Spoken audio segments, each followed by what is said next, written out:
God bless you. Welcome back today. Glad to have you with us as we continuing in our study together in the book of John for day number 61 today. And I'm so blessed to have you join me each day as we continue in our study together. And I would love to hear from you.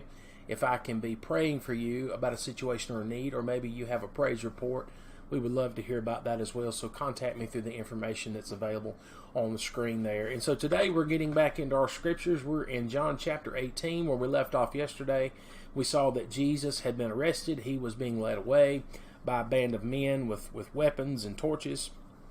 And so verse 14 tells us, "Now Caiaphas was he which gave counsel to the Jews that it was expedient that one man should die for the people." Now, we saw that back in our study where Caiaphas had made that statement, and so we see here once again we're being reminded of that word. And so that was the man who had said it's expedient that one man should die for the people. All right, and so verse 15 says, "Simon Peter followed Jesus, and so did another disciple. That disciple was known unto the high priest, and went in with Jesus into the palace of the high priest." Now, it's important here to understand what's going on. Don't need to miss this. There are people that will follow Jesus no matter what, and there are people that will follow Jesus from a distance. Which one are you? Or, where are you at in your life? I would hope that we're all the one that would stay right with Jesus. Now, it says there was another disciple, that was John. And so John was with Jesus. It said he was known to the high priest because he wasn't following from a distance. He was right there with Jesus the whole way, and he went in with him into the palace. But it says that Peter followed along, but Peter was following from a distance. All right, so he was trying to not be associated with what was going on. John, on the other hand, he wasn't worried about his own self. He was focused on Jesus. That's important. Our life needs to be focused on Jesus no matter what we're going through or what we're going to face. And so it says that John was known to the high priest. All right, now watch this. Verse 16 says, "But Peter stood at the door without.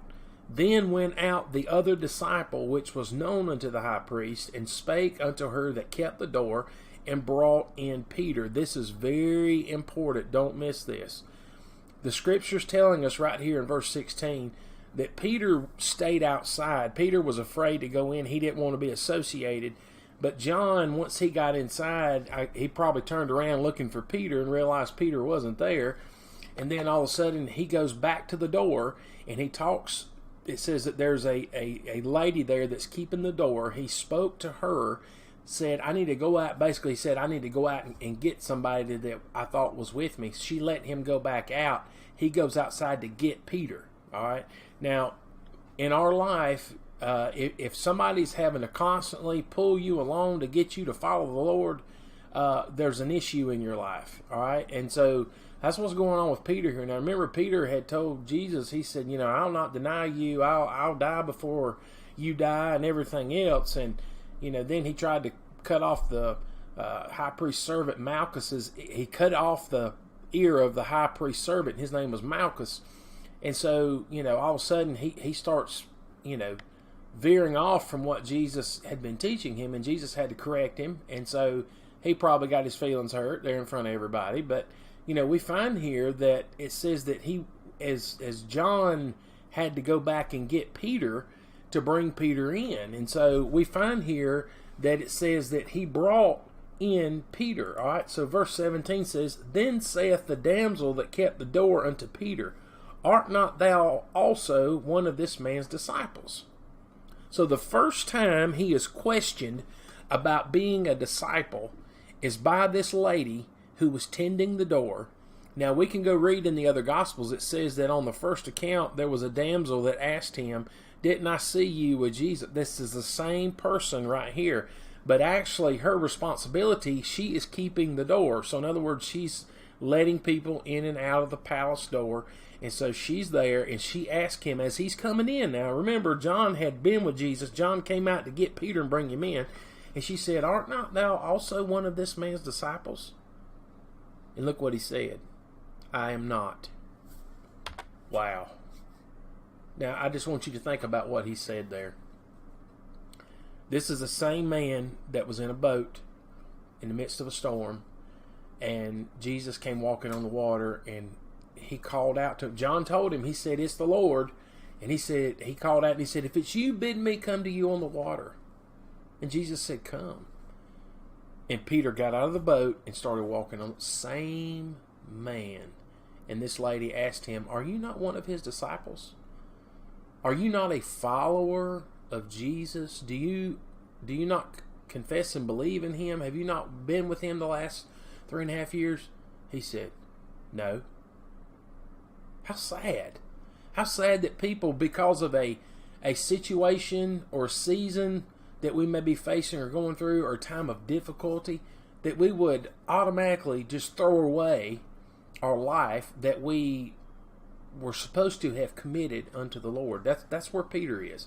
And I'm going to tell you something, there's a lot of people that find themselves in that position each and every day. It's all depending on who they're around. I just want to tell you this. I just feel like I need to share this with you. Peter was around somebody that was not a follower of Jesus, therefore he was trying to blend in with them. You can't do that. Jesus said you're to be in the world, but not of it. You're to be a light. You're to let your light shine. So he says, I'm not. All right, so we go to verse 18. The servants and officers stood there, who had made a fire of coals, for it was cold, and they warmed themselves. And Peter stood with them and warmed himself. Now look who he's hanging out with. Now, listen. Just probably an hour before this, maybe not even that long ago, there was a group of servants and officers that came with Judas to arrest Jesus and take him back. Now, what are the chances that some of them same people are standing around this fire barrel? Let's take a look and see. It says that Peter stood with them and warmed himself. Now, let me ask you this. Why would you just stand around? What happens around, if you're sitting around a campfire or what do? You sit there and you talk to people, right? You try to, you're spending time with them because it's something that you enjoy doing. Now, they're standing around this fire barrel and Peter's just kind of hanging out with them. All right, he's not over there with John. He's hanging out with these people, and so it says that Peter stood with them and warmed himself. Now watch this. The high priest then asked Jesus of his disciples and of his doctrine. Now, the high priest asked Jesus 2 specific questions. He asked him about his disciples first and about his doctrine. All right. And Jesus answered him, I spake openly to the world. I ever taught in the synagogue and in the temple, whether the Jews always resort, and in secret have I said nothing. Why askest thou me? Ask them which heard me what I have said unto them. Behold, they know what I said. Watch. And when he had spoken thus, one of the officers which stood by struck Jesus with the palm of his hand, saying, Answerest thou the high priest so? Jesus answered him, If I have spoken evil, bear witness of the evil, but if well, why smitest thou me then? So in other words, Jesus said, why are you hitting me? All I'm doing is telling you the truth. That's basically what he's saying here. All right, and so in verse 24 it says, Now Annas had sent him bound unto Caiaphas the high priest. All right, now basically what's happening here is, it's reminding us, he went to Annas first, and so now Annas is sending him bound unto Caiaphas the high priest. So now watch this. Verse 25, and Simon Peter stood and warmed himself. So he's still just kind of hanging out with those people, right? They said therefore unto him, Art not thou also one of his disciples? He denied it and said, I am not. All right, so that's the second time that Jesus has denied the Lord. The first time was the damsel that kept the door, and now he's standing here, and it says that they said to him, Are you not one of his disciples? He denied it and said, I am not. Now watch this. Verse 26. One of the servants of the high priest, being his kinsman, whose ear Peter cut off, saith, Did not I see thee in the garden with him? Uh-oh. I made the statement to you, and we're almost done with this one for today, but I made the statement to you at the beginning. If somebody cut your ear off, you probably would at least remember what they look like, right? So this is the guy that he cut his ear off. It says, one of the servants of the high priest, being his kinsman, whose ear Peter cut off. This is Malchus. He said to Peter, did not I see thee in the garden with him? In verse 27, Peter then denied again, and immediately the cock crew. Peter was more concerned about his own self than about what was going on with the Lord. There's no place in our life to live a selfish life. I am so thankful that Jesus did not come here and live a selfish life. He came and he lived the true life of a servant. He came and he gave everything that he could give. He said, and we've seen this in the scripture, that, the servant's not greater than the master. But then also he flipped it around and he said, the master, he doesn't think he's better than the servant as well. So in other words, when Jesus was washing their feet, Peter had a real issue with that. And he was real arrogant, and he said, you're not going to wash my feet. And Jesus said, if I don't wash you, you have no part in this with me. So then suddenly, when Peter thought about that, he said, well, wash my head and everything else also. And, so it's very important that we remain faithful to Jesus no matter what we have to endure or go through.